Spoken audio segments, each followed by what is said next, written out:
नमस्कार, बहुत बहुत स्वागत करता हूं मैं आपका YouTube चैनल के इस प्लेटफॉर्म पे टारगेट एकेडमी में। आज की क्लास में हम डिस्कस करने वाले हैं वो टॉपिक है 1857 की क्रांति का क्या असर उत्तराखंड में देखने को मिला। देखिए, इसको हम दो दृष्टिकोण होंगे, एक कुमाऊं में पढ़ेंगे और एक गढ़वाल में पढ़ेंगे। थोड़ा सा ही है, उसको देख लेंगे। देखिए, जो उत्तराखंड था वहां पर जो गोरखाओं का जो शासन था, उससे जब अंग्रेजों ने गोरखाओं से मुक्त कराया था, तो लोग काफी हद तक ब्रिटिशर से खुश थे। मतलब उन्होंने कुछ डेवलपमेंट करी, ठीक है, उन्होंने बहुत सारे काम किए गढ़वाल के लिए, कुमाऊं के लिए।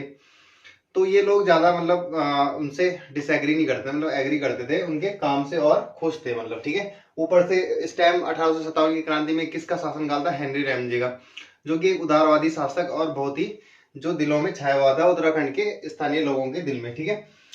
तो इसलिए 1857 की क्रांति का ज्यादा कुछ असर मिलता नहीं है उत्तराखंड में। तो पहले इधर पढ़ लेंगे हम कुमाऊं में क्या देखने को मिला, और इधर ये गढ़वाल में देखने को मिलता है। देखिए, जो कुमाऊं में उस टाइम कमिश्नर था वो हेनरी रैमजे था। और जो उत्तराखंड में जो क्रांति की शुरुआत होती है वो होती है रोहिलखंड बरेली से। उस टाइम यहाँ का जो नवाब था बहादुर खान था, ठीक है। बहादुर खान यहाँ का नवाब था। उसने सेना भेजी थी कहाँ? हल्द्वानी में 17 सितंबर को 1857 ईस्वी को। लेकिन एक दिन बाद इन्होंने हल्द्वानी पे कब्जा कर दिया था 17 सितंबर को। लेकिन अगले दिन 1800 सितंबर 1857 को मैक्सवेल और चैपमैन ने वापस मुक्त करा दिया।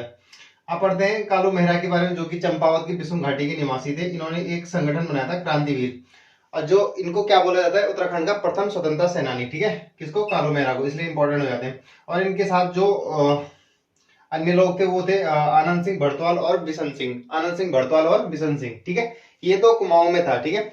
अब बात करते हैं ये गढ़वाल में। गढ़वाल में जो उस टाइम डिप्टी कमिश्नर थे, देखिए कुमाऊं कमिश्नर में जो मेन कमिश्नर होता था वो कहाँ बैठता था? जो वहां का मुख्यालय अल्मोड़ा में, ठीक है। उसके बाद 1855 में मुख्यालय चेंज हो गए, कहाँ आ गया था? नैनीताल में। तो उसके बाद देख लेते हैं। देखिए, जो डिप्टी कमिश्नर है ये है बेकेट, ठीक है। ये बैठता था पौड़ी में, ठीक है। तो जो बेकेट था, इधर से दो जमींदार थे, ठीक है, पदम सिंह और शिवराम। तो इन्होंने 1857 की क्रांति में किसकी मदद की? अंग्रेजों की, ब्रिटिशर्स की मदद की। किसको? आंदोलन को दबाने में, ठीक है। वैसे भी आंदोलन को कुछ खास फर्क गढ़वाल में बिल्कुल भी नहीं था, बहुत नाम मात्र का था। अगर कुछ था भी तो इन्होंने ऐसी व्यवस्था की हुई थी कि अगर कोई भी व्यक्ति अगर ऐसा पाया जाता है जो आंदोलन को लीड कर रहा हो, तो उसको क्या करते थे? गोली मार देते थे सीधा, ठीक है। तो इसमें दो जमींदारों ने साथ दिया, पदम सिंह और शिवराम सिंह ने। ये दो जमींदार थे जिन्होंने अच्छे से इनका साथ दिया था। किसका? गढ़वाल में। तो ठीक है, इनको क्वेश्चन पूछा जाता है कि 1857 की क्रांति में किन दो जमींदारों ने ब्रिटिशर्स का साथ दिया था? तो पदम सिंह और शिवराम सिंह, ठीक है।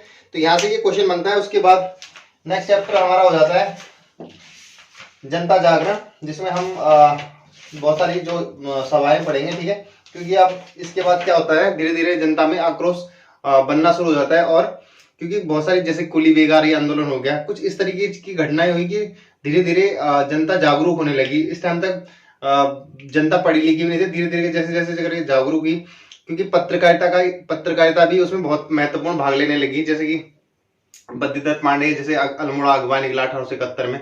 तो इस तरीके से धीरे धीरे आगे करके क्या होने लगा, जनता में जागरण शुरू हो गया, और फिर बहुत सारी कमेटियां बनने लगी, सभाएं बनने लगी, गुट बनने लगी।